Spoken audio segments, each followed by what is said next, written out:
What's happening to Russell Crowe right now is often framed in dramatic headlines as hard to watch, but that description says more about public expectations than it does about reality, because what people are actually seeing is the natural evolution of a once intensely physical leading man into a more mature, selective, and grounded phase of his career, far removed from the peak image he built during films like Gladiator, where his portrayal of Maximus created a lasting impression of strength,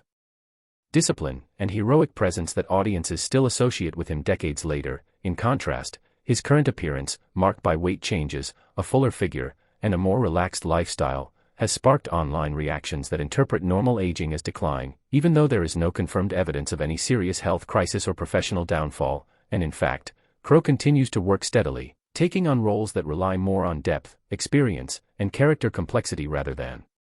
physical transformation alone. Beyond acting, he has also devoted time to personal interests such as music, touring with his band, and maintaining a life that is less dominated by the constant pressure of Hollywood expectations, which reflects a conscious shift in priorities rather than a loss of direction. Much of the hard-to-watch narrative comes from the contrast between memory and reality, as fans compare his present-day image to the peak of his career without accounting for the decades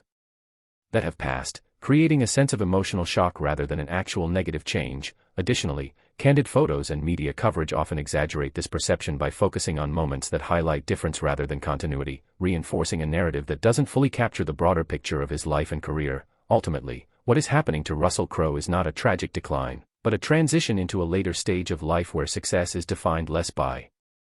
blockbuster dominance and more by longevity, personal freedom, and the ability to choose projects on his own terms, reminding audiences that even the most powerful figures on screen eventually step into a quieter, more human version of themselves while still remaining active and creatively engaged.